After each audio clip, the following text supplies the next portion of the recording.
First of all, this is our first show for 2024. I hope everyone's had a really good start to the year. As a reminder, the show is interactive. We do have a studio line that people can telephone in, and you can WhatsApp or text us, or you could chat with us through Facebook on Ramadan Radio FM. And as my avid followers are fully aware, I do like using the button that says what the telephone numbers are, so bear with me while I press those. Text in at 077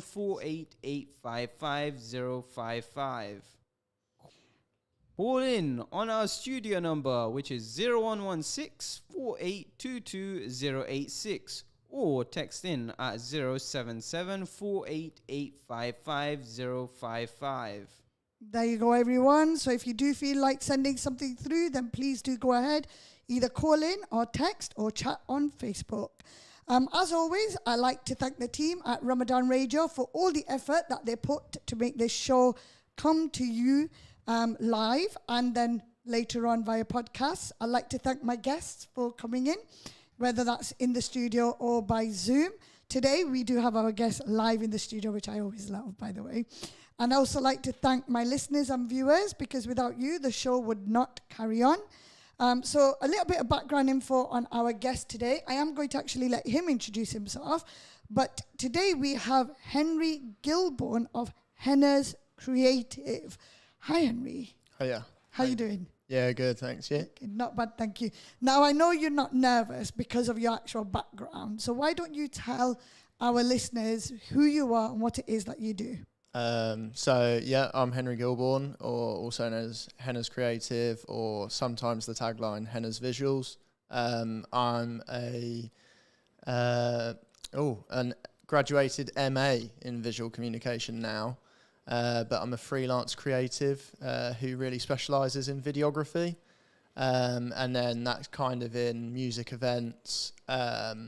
So like within the genre of drum and bass, mainly. But I also do stuff to do with cars and graffiti. But yeah, anything kind of video creative. It's a mixed bag of creativity there. That's really good. Well, in comparison to what I do, which is law, I'm on the more theory, legal side, paperwork and administrative side. And you're completely opposite. You're more the creative, free fall type. Yeah, I mean... It's a nice mix. I think... Yeah, I mean, obviously there's laws involved in like content creation, but I can't be doing the paperwork. Trust me, I don't think many people would want to. Now, before I go on to asking you the actual first question, you mentioned MA. What does MA mean? Masters. So I recently got my final grade back. I went to Birmingham City University to do a master's in visual communication, but... so I got a distinction in that. Congratulations. Cheers, thank you. It's just being moderated at the minute, and then I hope to find out when my graduation is soon. But that was kind of like my major project last year. And then that was really good because it opened a lot of doors for me. I started that course as just a photographer. So I just like to take photos and like obviously edit them, and that was it. Whereas then I got into kind of audio visual design, I got into video, I did a bit of graphic design, even a bit of illustration, if that was painful to pick back up, because if you'd asked me to draw like something basic like a hand like a year ago, I would have probably laughed. I wasn't your best Pictionary player, if that's anything to go by. But then just like kind of really like getting myself into it and just taking that dive in that course like really opened. So you've evolved and you've adapted. Yeah. Okay, that's understandable. So I actually met you, funnily enough, me and Henry actually met each other on the train. I was on my way to Cardiff and you were on your way to Birmingham, right? Yep. Which is where my layover was when I was swapping over trains. And I think everyone was really quiet on the train, and didn't I give you? I think I stood up and I was because you had a suitcase. And that was. I said, "Oh, do you want to have the chair?" Yeah, short people problems here, and I was like, "No, I want my suitcase near me." I was carrying a whole load when I was going, and we kind of just got talking, And you mentioned the documentary of the rave culture that you were doing, and I was actually quite fascinated about what it was that you were, creating and getting yourself into and so on. So I had a whole host of questions, and I thought, you know what, it's going to be a good idea for you to come on the show. My show is all about breaking stereotypes, and stereotypes doesn't have to be what people think on a normal day-to-day basis. It could be things that people might not even think of. So hence the reason why I asked you on the show. So you are a recent graduate, so you're still someone who's making their way into the world. Unlike some of my other guests who are quite seasoned and they already know what they're doing with their careers and so on. So you mentioned about the artist side of things where, a year ago it's not something that you would have thought of doing. So I do want to go a little bit further back in your timeline. What did you want to be when you were growing up? I don't know. Well, I think when I was growing up, sport's a big thing in my family. So I'd probably, like every other kid would probably say football player, but it was rugby in my house. So probably to play for England would be like right up there from a very young age. I mean, obviously growing up and through time, and I was going to do sports science at uni, but then I kind of did like a total 180 and did something creative that I enjoyed. What's the saying? If you do something you love, you never work a day in your life. Yeah. Which I really do feel is true. And I think it got to that point where I could either go sports, exercise science, or I could go down the photography route. And yeah, I just chose something that I wanted to do and I could put my time and effort into. So yeah, I think back to your initial question, yeah, when I was younger, I'd say, I wanted to be a professional rugby player, but... Sounds interesting. I tend to ask these questions a lot because the whole purpose of the show is it's not just about breaking those stereotypes, but it's also whoever my listeners are, my viewers are, for them to gain a little bit of inspiration in case that, they're struggling as to what they may want to do when they grow up, or they're struggling, battling with maybe society, cultural norms, and they're not sure which way to go. Giving them an understanding of other people and their perspectives and what they did or didn't do can help them. Just as an example, I think last year I had a young lady training to be a pilot, and an 11-year-old rang in. One of my first ever shows that I had a caller, and an 11-year-old child rang in, and he'd already thought about being a commercial pilot. And he had all of these questions. So I just don't know who's listening out there. Hence why I like to ask that question, what did you want to be when you were growing up? And you've done a complete 180 on that one, haven't you? From sports to creativity. So when would you say was the first time you realized that photography was something that you really wanted to get into? I mean, obviously when you're growing up and going to state school, you normally do kind of like, you do your art. I wasn't particularly good at drawing, but then kind of like I'm very into my films, like my cinema. That was always like kind of a ritual that like me and my dad would always go and see like the Marvel films growing up, or so probably somewhere from there, like kind of wanting to work in storytelling but not having to draw. So kind of adapting that to the nearest thing, which was a camera, but I hadn't really taken a dive into moving image. So I actually put photography as one of my options when I took my A-levels. I did photography, business, and PE. I did terrible in the other two, and I did well in the photography.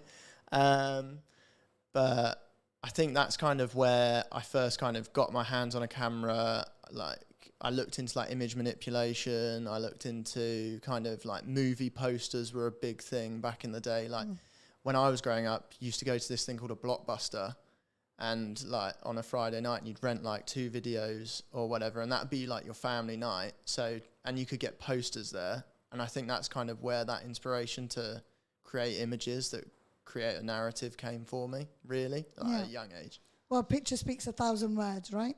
As they say, picture speaks 1,000 words. So you did in photography in A-levels, which you were really good at, which then led you on to university and so on.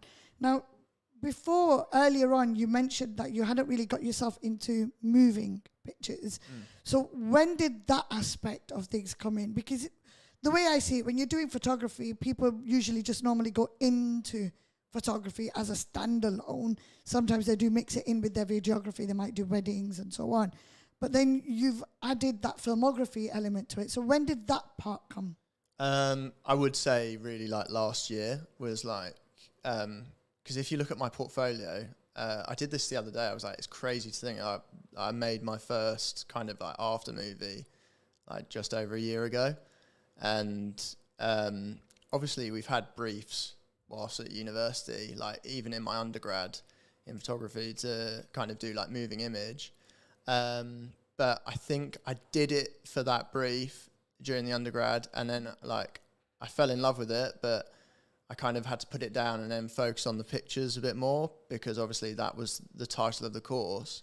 But I'd say I'm also kind of shaped by kind of like content trends. So moving image or video, like Instagram Reels, whatever you want to call it, is where it's going. Like that is the most interactive for people to sit there.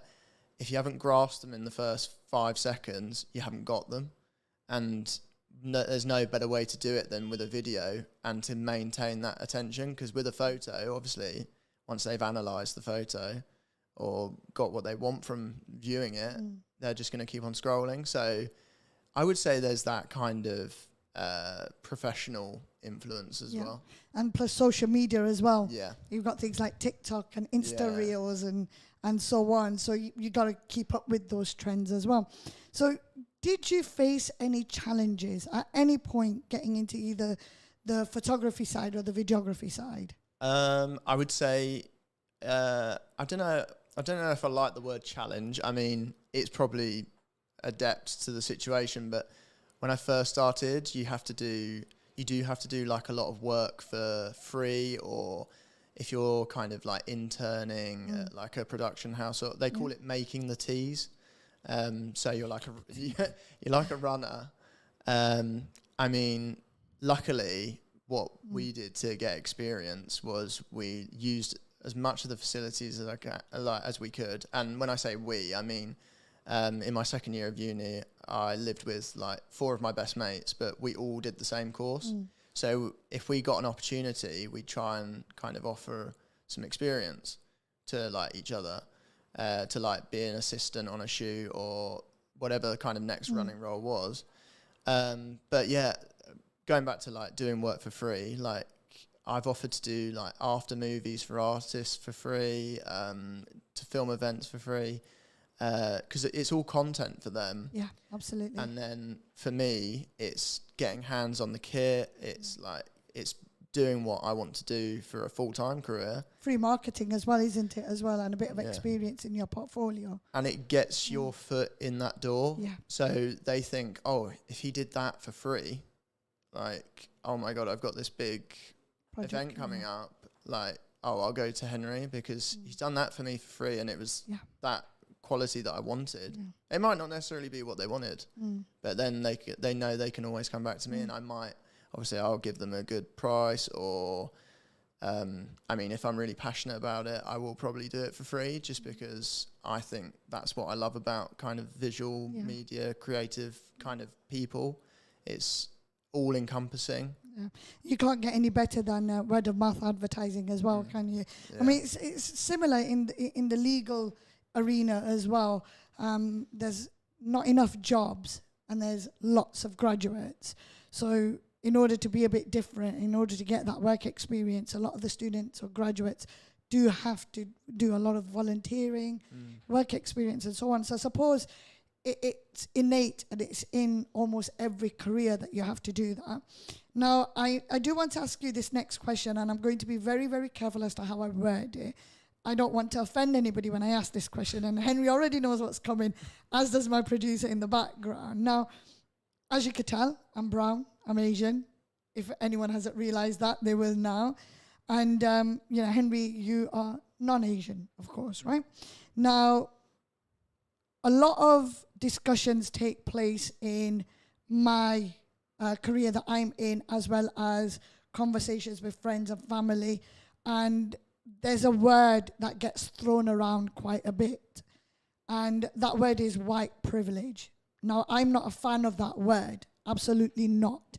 And I actually say brown privilege exists as well, because I've seen it. I've seen it in my lifetime, where children who have got influential parents or relatives go straight into a role that they're probably not accommodated for or ready for, but they have because of that influence that they've got.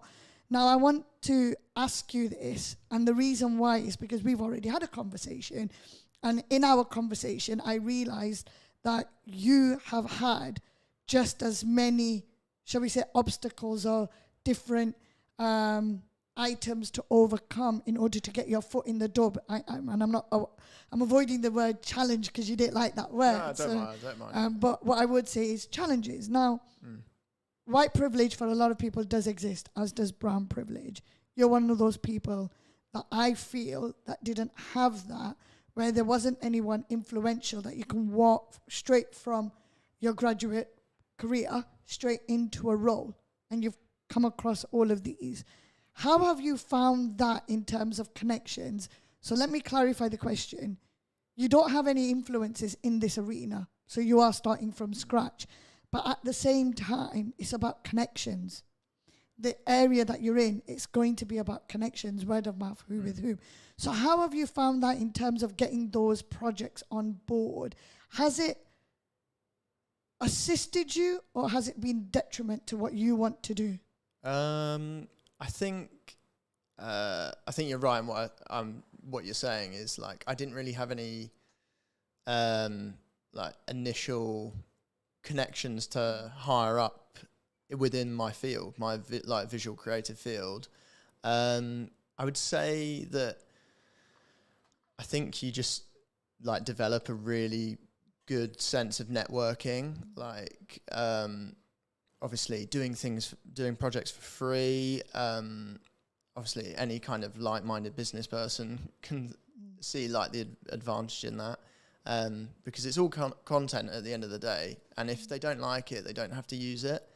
I would say just genuinely just being kind and being like nice and like down to earth, like being realistic. Personality, basically. Is will take you a long way.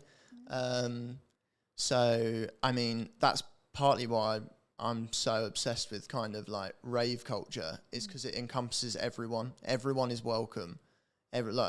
There's no two people are the same, and kind of the people I work with and or have worked for are very similar within the field. And obviously you can make the most of your connections at university with like if you're really if you're good friends with like the lecturers or the technicians, but that is still you working off your networking. I think the whole kind of, I think what I'm trying to say is that you really need to get to know someone before that term gets thrown around quite broadly sometimes. And like, I'll be totally honest, like I had a very good upbringing. Like I was very well traveled as a child, like, but I was always taught to treat people how you expect to be treated. But also just having that kind of open kindness and probably like an incredible work ethic was given to me from my parents. Just to, if you want something, you do have to go out there and get it. But most of that is off the back of networking, and that's the only way you kind of combat certain stereotypes like that. Yeah, absolutely. Well, your parents sound amazing, and they certainly have raised a fine young gentleman, because when I was talking to you on the train, I don't know if you noticed this, Henry, I certainly did, because you were sitting on that side of the train, and when I say that side, you were on the left-hand side, and I was on this side.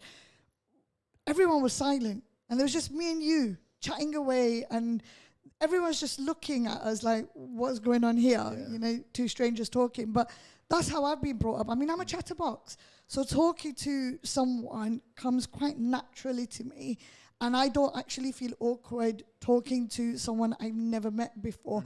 And I'm a bit like my dad. I like to know about a person. I like to know their background, what they've gone through. What can I learn from that person? But at the same time, is there anything that I might be able to part knowledge with that they can probably take away from me as well?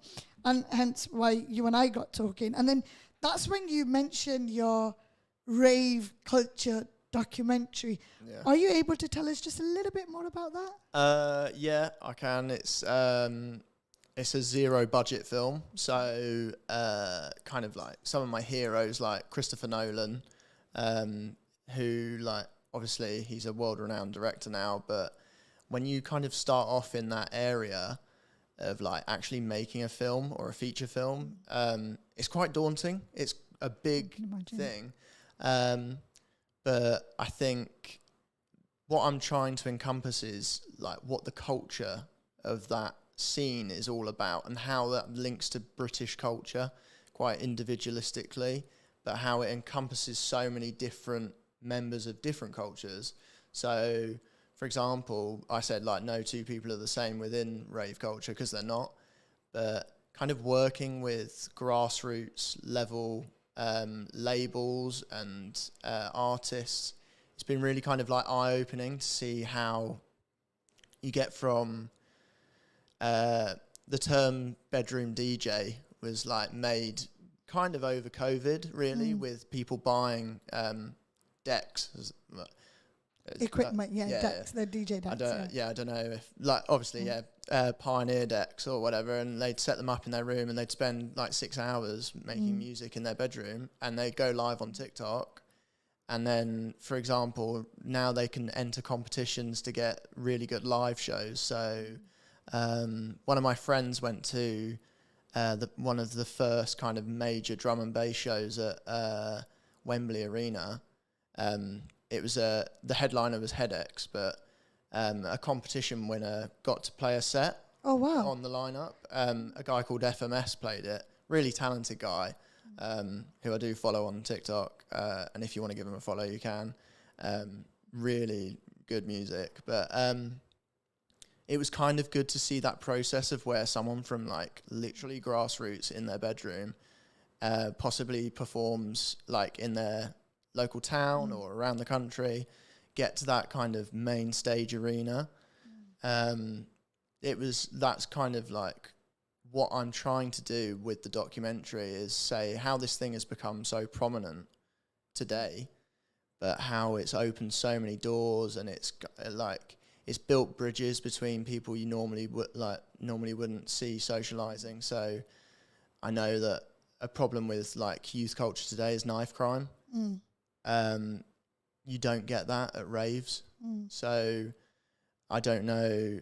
I think just that overwhelming positivity, that's kind of what I want to show. But also I want people to feel the welcoming nature of it, how I felt it when I first started going out to raves, and now I'm like filming them.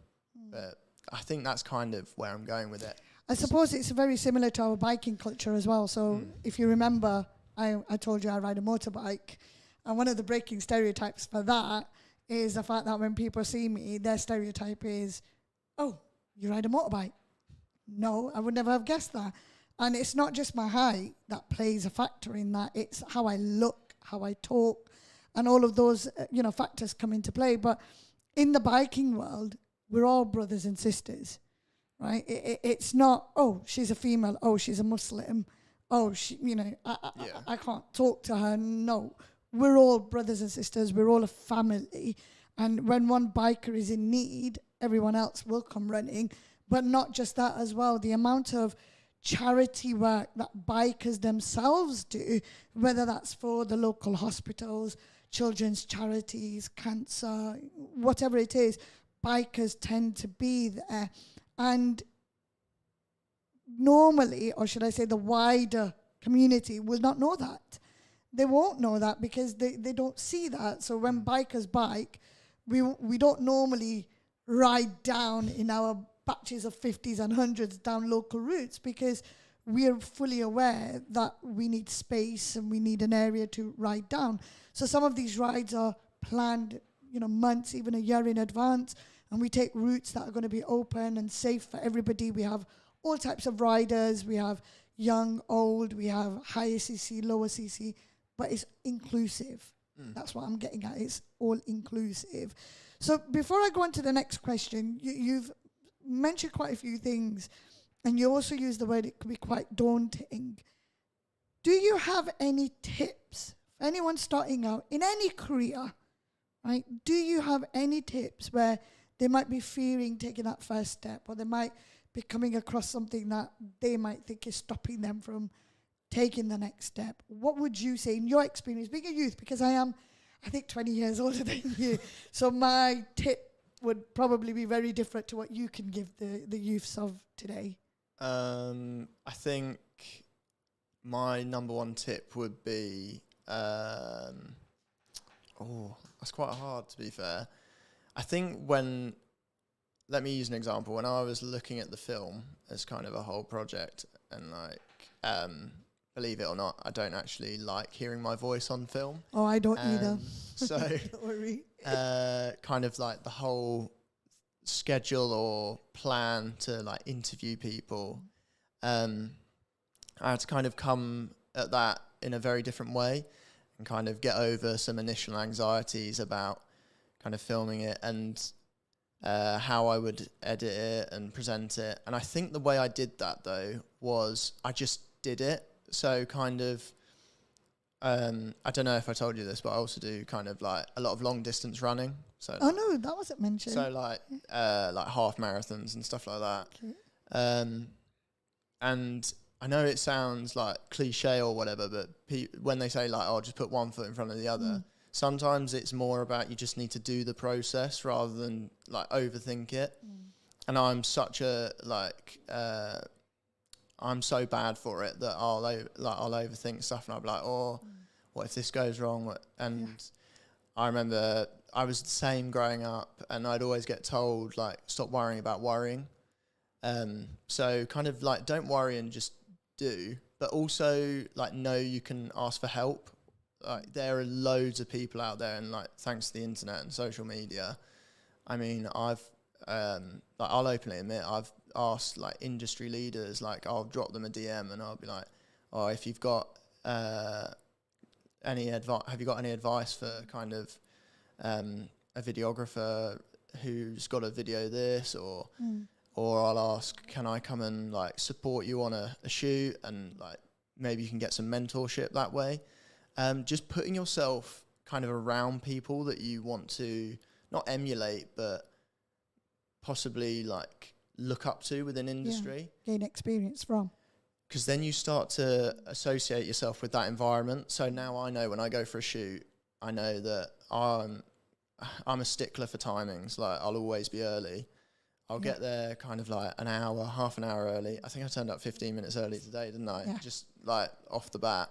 I love that, by the way. I'm a stickler for punctuality. Yeah, like if you're late, you're really late. Yeah. Like if you're 5 minutes, you're on time.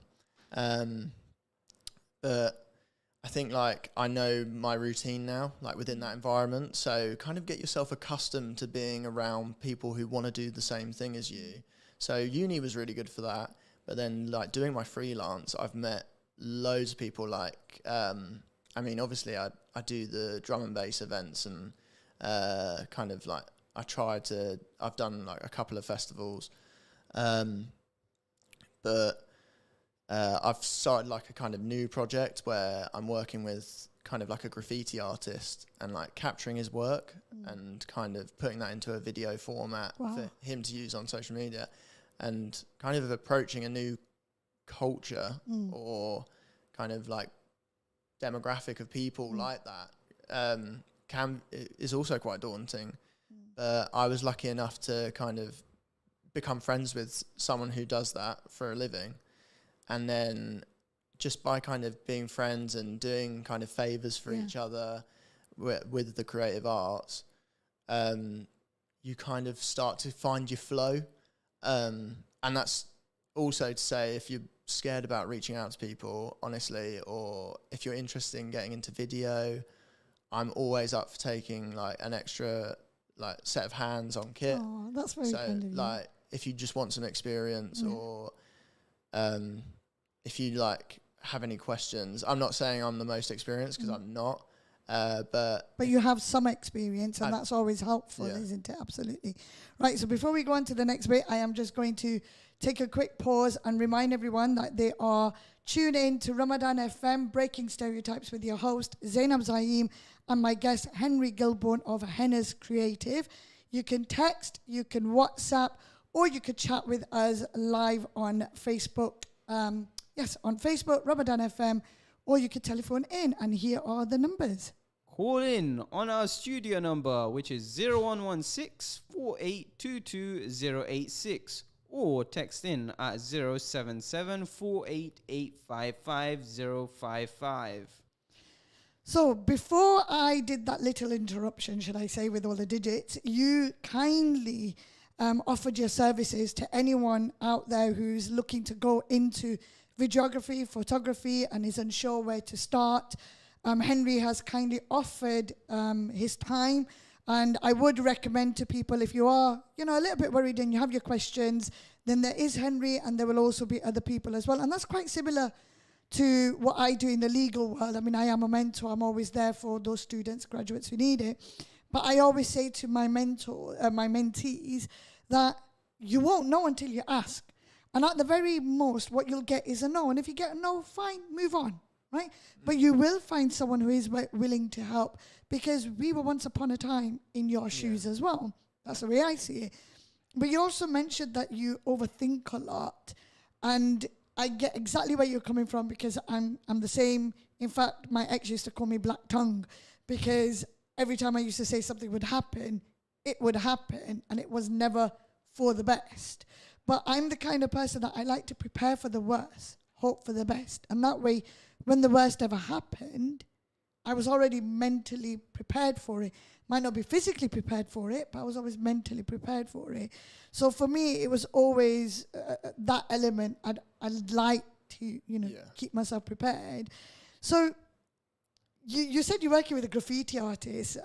What my audience is now going to learn is very soon, Henry, you will be creating something for me and my motorbiking when summer comes around as well. So I'm quite excited for that.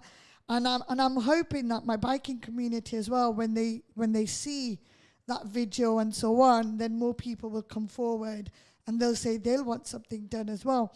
But I have an Instagram page, which I don't know if you've seen yet. But I do like to post my rides and stuff on there. So I'm actually looking forward to working with you on that one. So let's talk about Henna's Creative. That's your business, is that correct? Yeah, that's kind of like my freelance. So it kind of started as obviously like just an Instagram portfolio. And then obviously like I just post like all my work on there, or the majority, and then I kind of started getting a bit into TikTok. But it's kind of springboarded. Like I kind of went overboard in my masters. We had a module which was like I think it was called critical professional practice. So you have to kind of do like professional briefs. Okay. So whether that's kind of like a competition or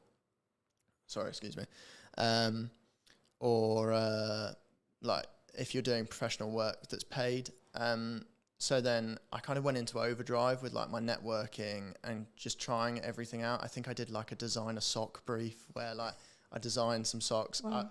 And that's kind of where I started drawing again. And then, but then I went from that to kind of obviously working with a drum and bass label that I still work with today, D&B Sounds UK, which like incredibly talented guys, really nice. And like I was lucky enough that they gave me the opportunity to work for them. And then like, for example, we're even still working together now.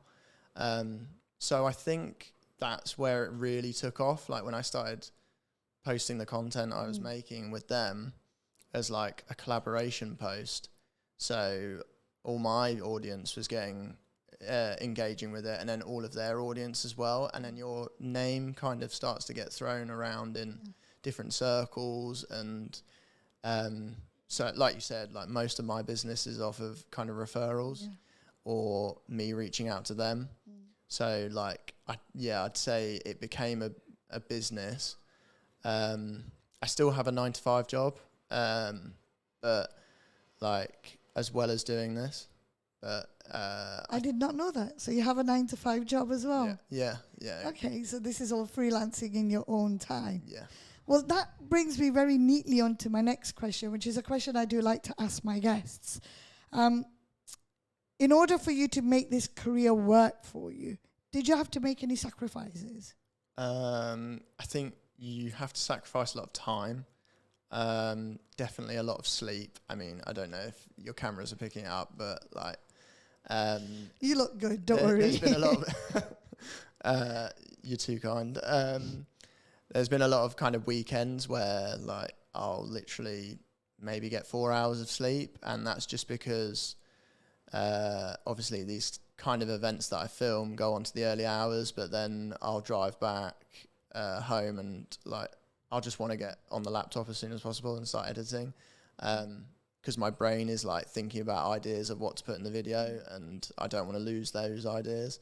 And I'm not one of these people who's like overly prepared and has a notebook with them so you can write them down. But I'd say, you sacrifice a lot of kind of sleep or time, but what you give is what you get. So I don't know, like staying at an event till close, till like 4 a.m, like you get the most content to work with when you're making a video. Even like taking the time to help them set up before, if you arrive early like me, and like Happy then pack up. Yeah, and pack the kit down. I'm smiling because I agree with everything that you're saying. I've been in similar situations. Like honestly, giving your time is like, that's the biggest commodity you can give people. Like, obviously I've got a partner and I've got a son at home, and like, I really want to spend as much time as possible with them at home. But like, when you really care about what you do, you do have to, it's a balancing act, and you do have to sacrifice. Well, they say, isn't it, time is money, and time is valuable as well, and time is something that you're never going to get back as well. But it's a balancing act, and I agree with everything that you said about going early, helping to set up. And I don't work in the creative industry, so I can't comment on that. But in the legal field, I'm always one of those that will, where possible, I will go early, and I will, even if the setup's already done, I will offer my services to say, is there anything that I can do? I'll try and stay as late as possible to maybe help pack up as well, because you never know who you get talking to, and you never know who one person knows the other. And not more for me, because now I'm in a position where I am a qualified solicitor, have been for almost 5 years now, but that's what I used to do before, but I still haven't stopped doing that. And I don't do that for me anymore. I do that for my mentees, because I don't know who I'm going to meet that might have a spot available, so for work experience or paralegal, that I could then recommend someone that's in my connection. So even though I no longer need it, I carry on doing what I used to do to help my mentees, or I will take my mentees to an event, even though I don't need to be in that event. It's got nothing to do with me, but I will go with that mentee because I know he or she wants to go. They're nervous. They don't particularly know how to start. So that ties back into what you said at the start, to be a likable person, to be a nice person, because you never know where your connections are going to come from. So we're almost to the end of today's session, and it's gone really quick for me. Yeah, that felt like 5 minutes. Okay, well, good. I'm glad, because I was a little bit nervous, making sure that I bring about everything that I wanted to bring about with your career and everything. Now, we've talked about tips and so on for our listeners. Is there anything as parting knowledge or nugget or something like that that you want to say to anyone who could be listening, or something that you want to say about what it is that you do that we haven't already covered? I think maybe one of the main things for me is, I actually saw this on another podcast as well. Obviously, I'm a massive overthinker, but I've forgotten who it was. I think it was one of the guys off of SAS Who Dares Wins, and he said if you're ever like worrying or overthinking about something, list the things you're worried about, count the things you can have control over, just worry about them, and the other things will look after themselves. So kind of you're like then deciding your aims. That's how I applied that in my field. And then ultimately, like if you need help or you need someone to talk to spring ideas off or just advice, you can reach out to me or just reach out to that person in that field of yours. Like, I don't know, if you're want to go into engineering, reach out to kind of like someone you know who's in that field. And they'll probably be quite flattered that you've come to them, to be honest. Yeah. So just always reach out and ask for help, because knowledge is what will springboard you forward, really. Pen is mightier than the sword, right? Absolutely. Have you ever thought about going into filming weddings and stuff? Because I know you do documentaries because you've done the rave culture and you do videography and so on. But what about the wedding side of things? There's lots of money to be made in that arena. There is. There's quite big sums of money to be made. Especially our Asian weddings. They go on for days. But I don't know. I would love to, like, I'll never say no to like an opportunity or to film something like a wedding or any particular thing. I might be doing that in the future, but the thing with filming weddings is your client, the bride and the groom, come with a very, very like succinct picture of what they want. And they think it's going to be like some sort of Titanic epic, when there's only like, you can obviously offer what your kit can offer, but and you have to do loads of iterations. But yeah, I think I'd like to try filming a wedding. Well, I might keep an eye out. I mean, I do have 4 children. Not that I'm saying one of them is getting married. I'll give you a good price. Yeah, you better do on that one. Well, you know, in terms of the documentaries and so on that you do, I would like to see your name one day on our screen. So I will be keeping an eye out for that. Yeah. And you already know that where I have been trying to, you know, put your name out there. So who knows, you know. You'll get the first interview. If I ever make it to the box office, you'll get the first interview. Let's think of this as was it prequel? Prequel. Yeah, prequel, right? So let's think of this as a practice run, right? Yeah. Practice run. But I want a ticket to the red carpet is what I'm looking for. You can take mine. I don't like all that stuff. Really? You don't? I'm more behind. Yeah, I like to be behind the camera. I think I would probably like, if I ever got invited to my own premiere, which sounds weird, I'd definitely be like, can I turn up like half an hour early and just sit in the movie theatre rather than do all like the interviews and stuff? Well, you've got your lovely partner. I'm sure she'll be a proxy in that. Yeah, she can do all the questions. Yeah, fantastic. Well, you know what? I am very, very much looking forward to having you on our screens one day soon. And for those who want to follow Henry Gillborn, go ahead and say your tag, please. Hennas.creative on Instagram. Or no, it's Hennas _creative. I was going to say it's underscore. And then it's Hennas.creative on TikTok. Yep, Sorry. So that's HENNERS_creative on Instagram. Yep. And then Hennas.creative on TikTok. I'll follow you on TikTok. I know I follow you on Insta. I don't follow you on TikTok yet. So there you go. We're talking about different kind of challenges in different industries.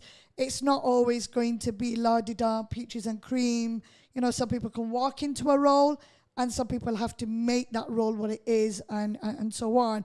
But from me and Ramadan FM, I wish you all the best. And I really look forward to working with you in the coming months, because summer's coming up and my bike's going to be coming out of storage and we can, you know, start scouting locations and doing that videography and so on. So to all my followers and listeners, if you do follow me on Instagram and so on, then you will get to see Henry's creation in a couple of months' time. But he's already got some creations up there on his Insta page if you wanted to know a little bit more about what it is that he does.